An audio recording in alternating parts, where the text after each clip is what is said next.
Olá a todos, bem-vindo a mais uma aula do curso de arritmias cardíacas na prática pediátrica da emergência ao consultório. E o tema dessa aula será como estratificar o risco de morte súbita em jovens praticantes de atividades esportivas, né?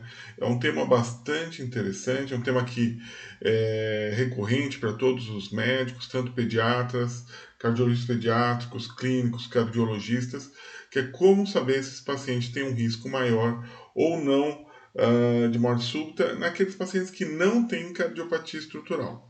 Então a gente vai abordar aqueles atletas sem cardiopatia estrutural. A gente tem que entender que o interesse pelo esporte é crescente, né? E cada país que realiza um evento olímpico inspira um número maior de praticantes de atividade física.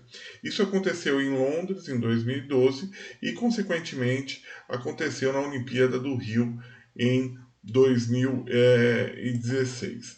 Então, o número de atletas amadores, esportistas e crianças interessadas em praticar a atividade física vem crescendo constantemente. E isso a gente consegue ver no número de participantes de atividades esportivas em grandes eventos, provas de rua.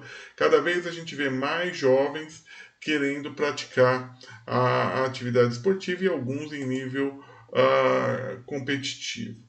É interessante observar que, apesar da gente saber que o paciente com cardiopatia estrutural ele tem um risco maior de morte súbita, se a gente pensar um paciente pós-infarto, tem um risco alto de morte súbita, a gente já viu que eles colaboram muito pouco com o número total de eventos ao ano, que a grande maioria dos pacientes que têm eventos súbitos, eles estão na população geral. Então é aquele jovem saudável que tem um risco de ter um evento súbito. E as principais causas de morte súbita nos mais jovens são a doença hipertrófica, miocardite hipertrófica, a displasia ritmogênica do ventrículo direito, as anomalias de artéria coronária, as miocardites, as doenças valvares, a síndrome de pré-estação e as doenças do sistema de condução. E nos pacientes acima de 35 anos, a principal causa de morte súbita é a doença arterial coronária. Observe que os pacientes extremamente jovens não estão incluídos e são contemplados nessa análise. Muitas vezes, a principal causa de evento súbito nesses pacientes são síndromes elétricas, como QT curto, QT longo, taquicardia ventricular polimórfica de padrão catecolaminérgico, entre outros. Observe que as doenças que geram riscos de morte súbita, né? Esse aqui é um levantamento feito em diversos centros, você pode ver miocardipatia hipertrófica e miocardite como causas importantes de arritmias ventriculares. Mas a gente também tem um grupo normal com um grande número de eventos ventriculares, e isso acaba levando a um risco maior de morte súbita. E aí entra, principalmente na criança e no adolescente, o papel das doenças elétricas. Se a gente perceber o número de mortes cardíacas súbitas, elas estão relacionadas a principalmente algumas cardiopatias estruturais, como o tetralogia falou, mas também estão muito relacionados ao coração estruturalmente normal. E nesse coração estruturalmente normal incidem uma série de doenças genéticas, como, por exemplo, o QT longo, a fibrilação ventricular idiopática, a taquicardia ventricular catecolaminérgica, a síndrome de Brugada, que são situações que podem levar a um risco de morte súbita. Observe que pacientes portadores de Wolff-Parkinson-White ou bloqueios atroventriculares são de menor importância nesse levantamento de 2008. Das síndromes elétricas, a gente vai ter uma preocupação especial com Brugada, que eventualmente pode ter arritmia no exercício, não é o mais comum é durante o sono. QT longo, onde o tipo 1 e o tipo 2 pode estar relacionado ao estresse adrenérgico. TV catecolaminérgica e o QT curto. Vamos começar um pouquinho vendo o eletro da síndrome de Brugada. Vocês já viram esse padrão eletrocardiográfico na aula de síndromes elétricas, onde a gente tem uma morfologia tipo bloqueio de ramo direito, com supradesnivelamento do segmento ST em V1, V2, pode ter o supra de V3 e a T negativa bem marcada. Esse padrão descendente, que é o chamado padrão Covered Type. Então a gente tem aqui o traçado tipo 1, que é o clássico, que é o que faz o diagnóstico de uma síndrome de Brugada. As alterações do tipo 2 e tipo 3 são caracterizadas por essa célula, elas só vão ter importância, só devem ser investigadas com o uso de provas farmacológicas, com asmalina, flecainida ou procainamida, para se transformar esse elétron tipo 1 nos pacientes que tenham alguma suspeita, como síncope, crise convulsiva, história de morte súbita, engasgos noturnos, apneia do sono, são condições que levariam a gente a poder investigar esses pacientes. E essa investigação é feita por meio de testes farmacológicos. A gente já viu que o intuito é transformar o elétron no elétron tipo 1, tem que estar com todo o material pronto de ressuscitação cardíaca, e aí sim a gente optar por fazer o teste infundindo ou procainamida, ou flecainida, ou asmalina, que são os protocolos mais aceitos. É interessante lembrar que o intuito é desencadear o padrão eletrocardiográfico tipo 1, a gente vê aqui um padrão bem clássico do tipo 1, e poder estratificar esse risco desse paciente. Lembrando que aqueles que têm eletro espontâneo, como a gente já viu na aula de síndromes elétricas, e episódios de síncope, têm muito mais de ter riscos de morte súbita. Então, nesses pacientes, o implante do desfibrilador salva vidas, né? E a gente vai sempre buscar aquele paciente que tem um eletro espontâneo, que tem uma história de síncope, seja ela no exercício, seja ela em qualquer outra situação, esse paciente vai direto para a questão do implante do desfibrilador.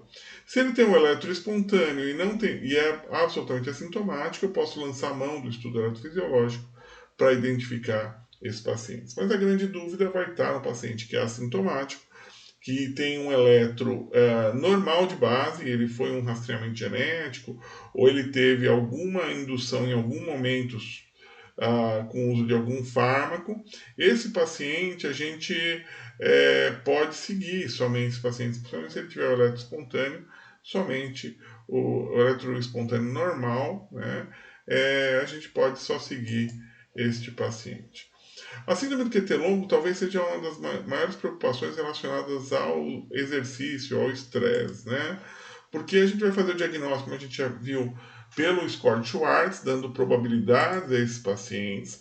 Lembrando que o QT longo existem 16 tipos e cada vez vai surgindo mais, são mutações genéticas pontuais, mas principalmente o QT longo tipo 1 e o QT longo tipo 2 são os que estão relacionados ao estresse adrenérgico, que são alterações dos canais de potássio. Como que eu posso fazer o diagnóstico, né, eletrocardiográfico? Eu meço o intervalo QT, divido pela raiz quadrada do intervalo RR, lembrando que eu vou utilizar a fórmula de Bazet, essa aqui é a fórmula de Bazet, ou a fórmula de Friedrich, que é a raiz cúbica do intervalo RR. Os inúmeros aplicativos têm a função automática, você só insere os dados e ele vai te calcular o intervalo QT desse paciente. E é possível se identificar padrões eletrocardiográficos sejam mais comuns daquele determinado tipo. Lembrando que o QT longo tipo 1 e 2, eles sozinhos já dão em torno de 90, 95% dos casos. Né? São os que são desencadeados pelo estresse físico ou estresse emocional. Observe como o QT longo tipo 1, como a gente já viu, tem aquela onda T bem bojudo, intervalo QT prolongado, e o QT longo tipo 2 tem aquela onda T mais mal formada. Lembrando que essa onda T mais mal formada também acontece no uso crônico de amidarona, por exemplo, quando há um prolongamento do QT. E o QT longo tipo 3, que é o de maior mortalidade, mas é o que está relacionado ao sono e não ao estresse, eu tenho um prolongamento do segmento ST, né? E com desse intervalo que vai do S até o início da T, e uma onda T normal no final. Bom, o grande problema do QT longo é quando você desencadeia uma arritmia ventricular polimórfica, que é associada ao QT longo e chama dorsal points. Isso tem alguns marcadores de maior risco, como a gente já viu, como macroalternância de onda T, os QTs mais prolongados, acima de 600 milissegundos, são os que têm mais risco de desenvolvimento do torsades. Aí a gente vê ponta para baixo, ponta para cima. E lembrando que torsades é uma arritmia que ou volta ao normal ou ela degenera para a fibrilação ventricular. Aqui a gente vê um exemplo de um paciente com intervalo QT prolongado, que desencadeia após uma sequência curto, longo, curto, ponta para baixo, ponta para cima, um torsades. E esse torsades é autolimitado ou degenera para fibrilação ventricular. Lembrando que o QT longo tipo 1 está muito relacionado ao exercício, principalmente a questão da natação. O QT longo tipo 2 está relacionado à emoção. Como o esporte envolve a questão emocional, do estresse emocional, barulho, disparos, e também o QT longo tipo 1 está relacionado ao exercício, então a gente tem essas duas formas são as mais relacionadas a questão da morte no estresse, no estresse, mas principalmente o QT longo tipo 1 relacionado à morte durante o exercício físico. Então, o tratamento, a suspensão da atividade física e o tratamento com beta-bloqueadores vai diminuir o número de recorrências e, obviamente, evitar o número de mortes, principalmente nas formas mais responsivas, que é o QT longo tipo 1. Existe uma outra forma de síndrome elétrica que desencadeia arritmias durante a atividade física, que é a taquicardia ventricular catecolaminérgica, onde o eletro de base é absolutamente normal, mas ele pode evoluir com síncope durante a atividade esportiva, né? E eu tenho duas formas, né? Eu posso ter uma taquicardia ventricular simplesmente polimórfica, ou eu posso ter uma taquicardia bidirecional. Então, dependendo da mutação que eu tenho, eu vou desencadear um tipo específico dessa taquicardia.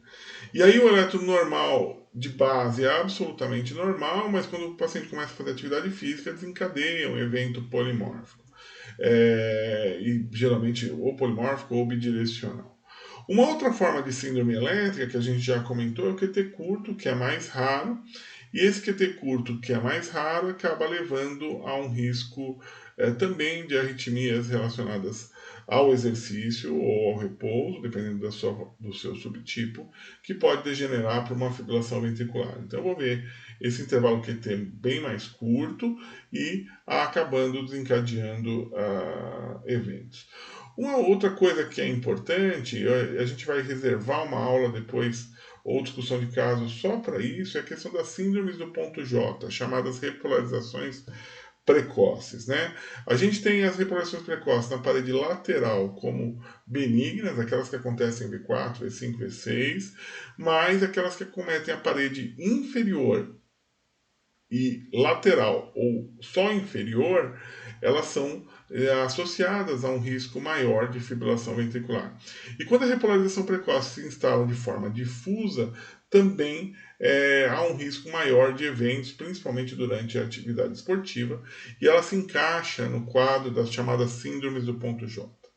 Bom, existem algumas, a gente vai discutir isso nos casos mais para frente, mas é só um lembrete que é importante, que tem se tornado bastante em moda isso aí. Bom, existem arritmias que são do nosso dia a dia, né, e estão mais predispostas no atleta, a fibrilação atrial, principalmente nos atletas que estão, os adultos jovens ou no final da adolescência, e os atletas de alto desempenho podem ter fibrilação atrial. O Wolff-Parkinson-White é as arritmias ventriculares. A fibrilação atrial é uma desorganização da atividade elétrica no átrio. Isso acontece no atleta por vários motivos, né? Sobrecarga volumétrica, aumento do estímulo simpático, aumento do tônus vagal. Todas essas condições acabam fazendo com que o paciente crie um substrato arritmogênico que aumente a possibilidade de uma fibrilação atrial. Se a gente for observar nas diversas séries, né, a gente tem um número alto de pacientes, um risco maior de fibrilação atrial em atletas do que a gente tem nos controles, o que mostra que o esporte é um predisponente importante para a atividade de fibrilação atrial.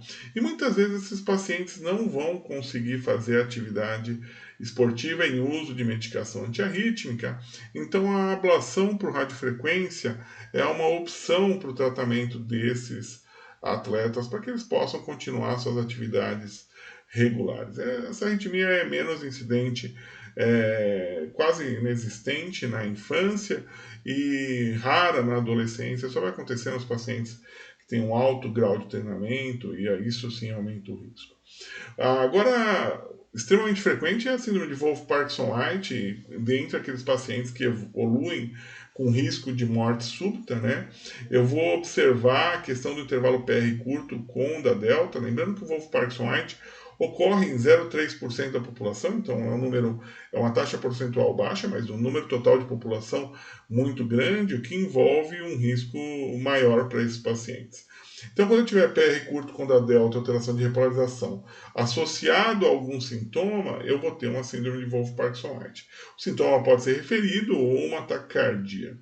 E aí, lembrando que essa via acessória ela pode se inserir em qualquer local do anel mitral ou do anel tricúspide, com exceção da região, como a gente já falou, anteroseptal esquerda, como a gente consegue observar aqui, a região anteroseptal esquerda ela é ocupada pela continuidade mitro-aórtica. O grande risco da fibrilação atrial é a questão da fibrilação atrial prestada. Observe nesse quadro, nesse eletro, como a gente consegue ver uma taquicardia ventricular, uma taquicardia de complexo QRS alargado, intervalo RR bastante irregular, característico de uma fibrilação atrial associada à pré-estação. A gente já viu esse eletro na aula de taquicardias supraventriculares.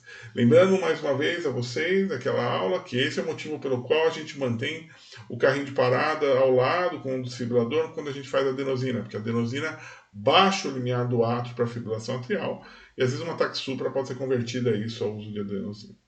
Agora, no atleta, a atividade esportiva predispõe a um estresse catecolaminérgico maior, o que facilita a presença da fibrilação atrial.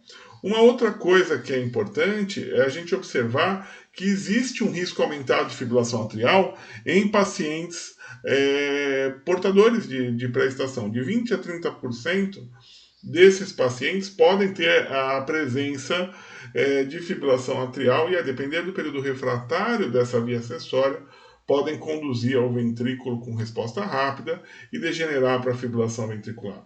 Então, é uma indicação médica de ablação pacientes praticantes de atividade esportiva, onde não se dá para liberar esse paciente para atividade esportiva, principalmente atividade esportiva competitiva, com a presença de uma via acessória, uma das indicações de ablação. Uma outra arritmia do nosso dia a dia, e também é mais frequente em atletas, são as arritmias ventriculares. É importante entender que muitas vezes a atividade esportiva aumenta o estresse catecolaminérgico e esse paciente às vezes tem algum substrato, alguma área de fibrose que possa ter sido oriunda de um quadro gripal, um quadro viral mesmo, fazendo uma cicatriz ventricular, predispondo a arritmias ventriculares. Então, quando a gente observa alguns estudos na literatura, eles mostram que, apesar da cicatriz não ser bem detectada, às vezes, com a biópsia, você pode associar métodos para poder identificar regiões com a baixa voltagem maior que eu possa utilizar para, eventualmente, nos casos que tenham indicação de biópsia, se fazer a identificação desse foco arrítmico. Muitas vezes essa arritmia ventricular ela tem um padrão reentrante, como, por exemplo, nas taquicardias ventriculares de padrão de Gala-Vardan, que são as arritmias de via de saída de ventrículo direito, reentrantes e rápidas, e podem ser eliminadas, né, com o tratamento com ablação por radiofrequência.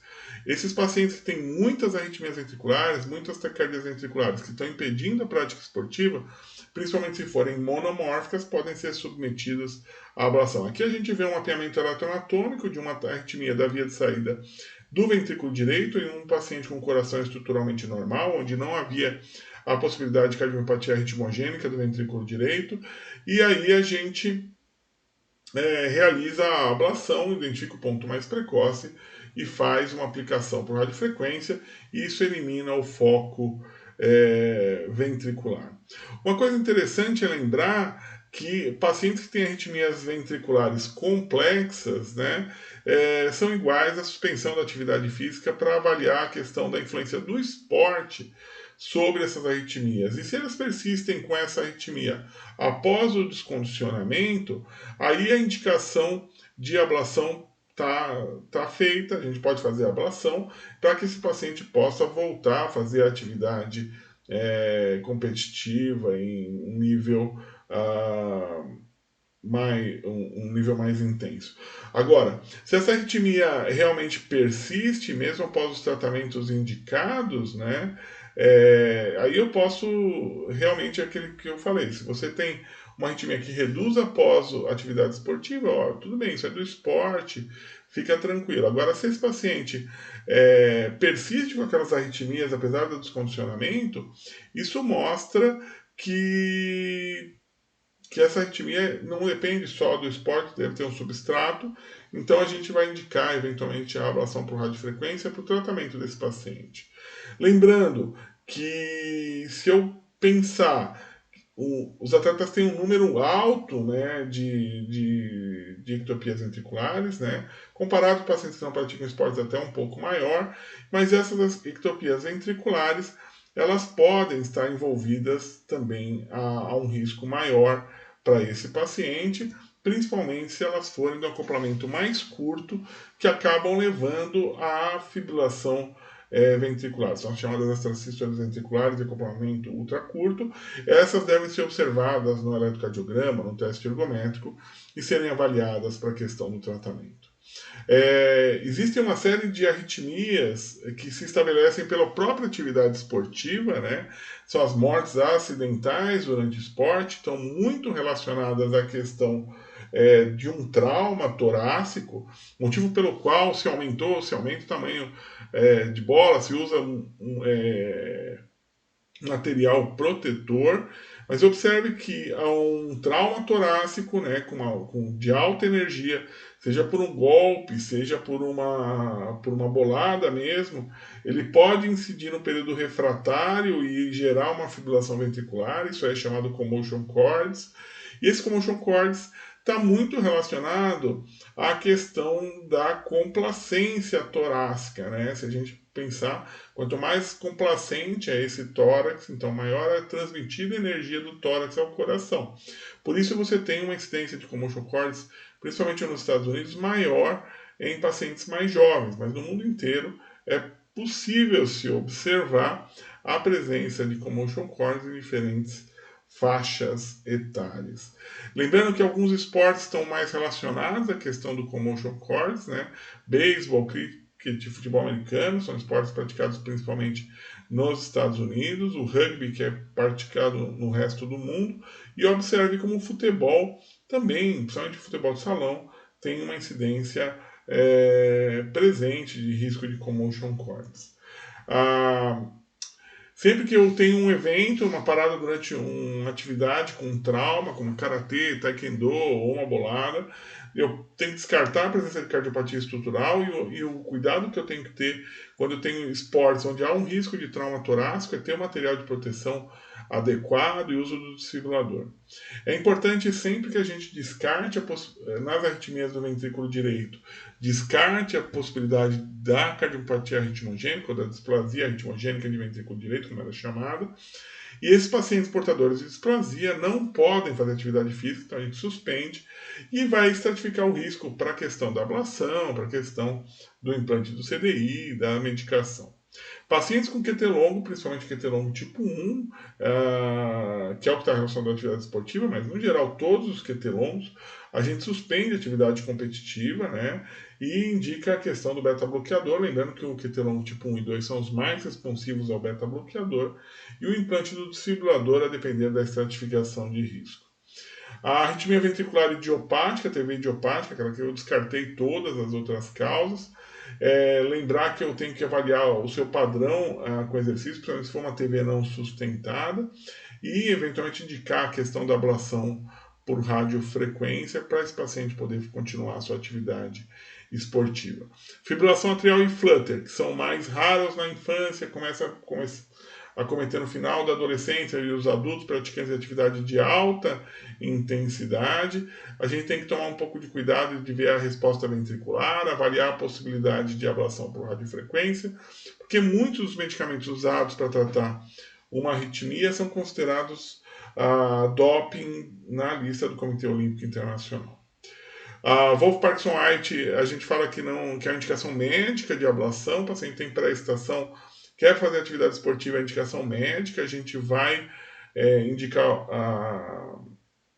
indicar a ablação. Pacientes que são portadores somente de pré-excitação, se há uma corrente da questão da estratificação de risco, para ver se a via é de baixo risco ou não. Mas, pela alta taxa de sucesso da ablação e baixa taxa de complicações, eu acho que é prudente a indicação da ablação. A síndrome de Brugada, apesar de você ter a morte, na maioria dos casos, relacionados à questão do sono, pode ser desencadeada por exercício, e o exercício aumenta a temperatura, o que favorece também a questão do surgimento do Brugada, e esses pacientes têm que ser estratificados para o risco de CDI.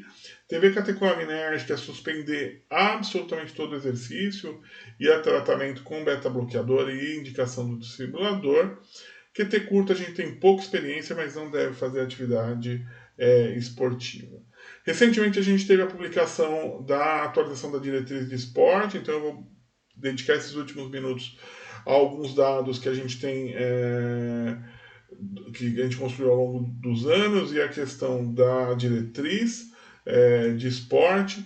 Lembrar que o atleta é considerado profissional não só quando ele recebe, o atleta é aquele que pratica uma atividade esportiva com o intuito de melhorar o seu resultado de desempenho, né? Ele participa ativamente de competições e ele se prepara para essa competição com foco pessoal, né?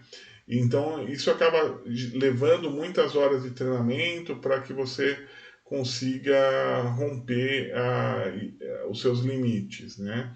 E aí você pode ter atletas mais jovens, atletas adultos ou atletas masters, que são considerados com 35 anos ou mais. Então esses atletas a gente tem que saber se eles podem fazer atividade esportiva ou não. E aí o primeiro passo passa pela anamnese, a anamnese tem que ser feita para todo mundo, e algumas perguntas que são importantes, né? Saber se tem casos de morte súbita na família, saber se o paciente, principalmente os mais velhos, se tem dor no peito quando faz atividade física, se tem tontura ou perda da consciência, se tem palpitações, se tem alguma história de cardiopatia, doença metabólica, pressão arterial elevada. Lembrar que algumas regiões do Brasil ainda são endêmicas para Chagas, então tem que fazer a pergunta rotineira. Lembrando que se o paciente usa anti-inflamatórios, alguma droga ilícita ou álcool, isso aí principalmente para os adolescentes, a gente tem que estar bem atento. Né? E se existe alguma situação que realmente vai contraindicar essa atividade física, como, por exemplo, presença de miocardiopatia hipertrófica ou dilatada, canulopatias, como a gente já conversou, arritmias ou pacientes portadores de síndrome de Marfan. O eletrocardiograma é um divisor também, depois da anamnese, exame físico cuidadoso.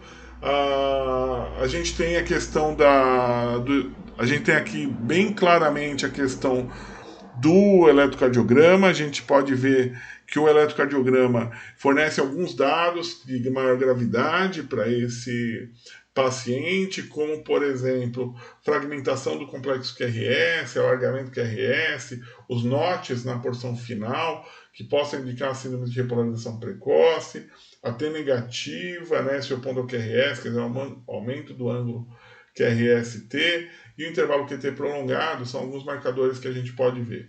Atualmente, a recomendação do eletrocardiograma pré-participação é classe 1, nível de evidência A, e aí a gente vai ter uma coisa que é importante, que é tentar diferenciar as alterações fisiológicas que acontecem no atleta das alterações fisiológicas que acontecem em outras condições patológicas.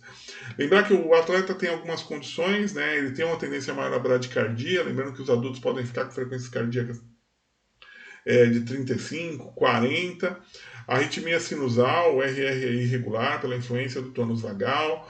Eu posso ter o nó sinusal não assumindo, assumindo um ritmo atriectópico, e os ritmos de suplência, como ritmos juncionais. Lembrar que a vagotonia prolonga o intervalo PR, mas quando esse paciente faz atividade física, o PR encurta. Durante a noite, eles têm uma tendência maior a bloqueios atrioventriculares de segundo grau do tipo 1, que são bloqueios de origem nodal, como a gente já viu. Ele, habitualmente tem distúrbios de condução pelo ramo direito, maior voltagem elétrica, e podem ter repolarização precoce. Agora, essa repolarização precoce vai ser costumeira na parede lateral. Quando ela comete a parede inferior e lateral ou é uma alteração de repolarização precoce difusa, há um risco maior de evento súbito. Agora, as alterações que não podem aparecer, né, que não são normais nesses pacientes, são alterações basicamente isquêmicas, bloqueios divisionais, sobrecargas ventriculares patológicas, QT longo, QT curto, presença de bradicardias menores do que 30, ou pausas maiores que 3 segundos, ou presença de taquicardias ventriculares não são habituais, TVNS ou essas ventriculares não são habituais para estes pacientes. Aqui é um levantamento feito no ano de 2000 até 2010 no setor teleeletro. Queria mostrar para vocês dois padrões. Né? O primeiro padrão eletrocardiográfico de uma população de 0 a 10 anos, com 3 mil pacientes. A gente vê alterações no eletrocardiograma em torno de 20% da população, mesmo assintomáticos, né? Esses pacientes todos eram assintomáticos. Então a gente vê a importância do eletro, olha, QT longo, alterações difusas, ou mesmo alterações da repolarização acontecendo numa taxa em torno de 1,5%. Quando a gente aumenta essa idade para de 10 a 20 anos, 11 mil pacientes, a gente consegue observar desses 11 mil presença de arritmias atriais e ventriculares, intervalo PR curto ou mesmo síndrome de pré-estação, ali variando entre 0,1% e 0,3% da população. Em alguns casos, até taquicardias supraventriculares. Observe como há uma frequência maior de alterações de repolarização. E, obviamente, se levou em consideração o que é o padrão normal, que é ter a TR negativa até V3. Esses pacientes têm alterações que não são consideradas normais para aquela faixa etária, hipertrofia septal, que possam indicar uma miocardiopatia hipertrófica e tudo mais. Observe, então, que o eletrocardiograma é fundamental para a gente identificar os pacientes de maior risco para atividade esportiva. Outra opção é a questão do teste ergométrico, né? Ele não deve ser utilizado para atividade de lazer, né? Para você ter uma atividade leve e tal, não precisa. Agora, se faz atividade esportiva e as crianças têm feito atividades esportivas competitivas ao longo dessa última década, vem aumentando o número de atividade esportiva competitiva. Eles treinam na escolinha, no clube, fazem Então aí já passa há uma indicação 2A para esses pacientes.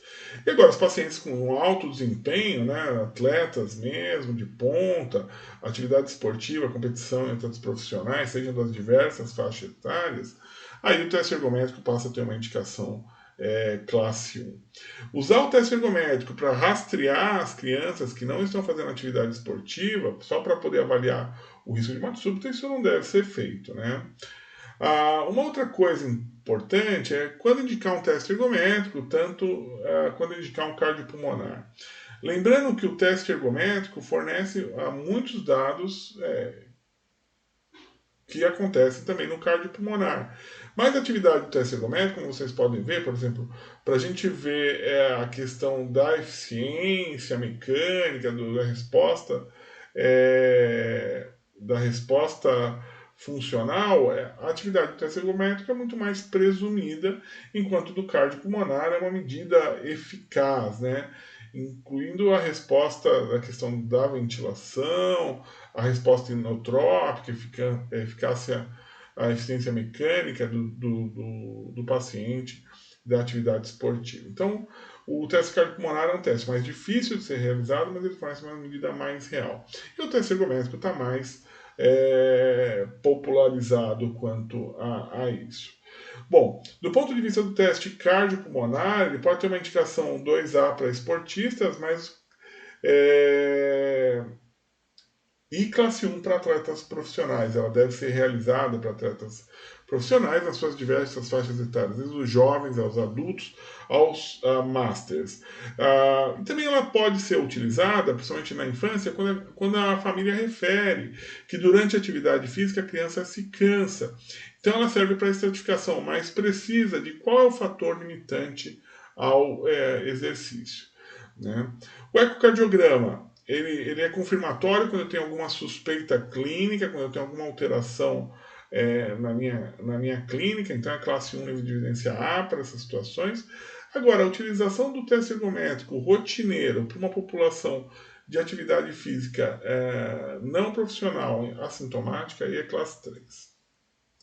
Então, resumo das indicações para a gente poder estratificar. Então, crianças e adolescentes, para avaliação inicial, atividade de lazer, é só a questão do eletro, a anamnese, exame físico e eletro, e amadores e profissionais também, quando for criança e adolescente. Entre 18 e 35 anos permanece a mesma indicação, e acima dos 35 anos, atletas masters, aí a questão da importância de estratificar a doença coronária, e aí considera uma parte funcional. E nos masters com mais de 60 anos, aí sim o teste funcional entra para avaliação pré-participação em todos os pacientes. Bom, gostaria de agradecer, eu espero que essa aula tenha sido de utilidade na sua prática clínica e a gente se encontra na próxima aula, se Deus quiser.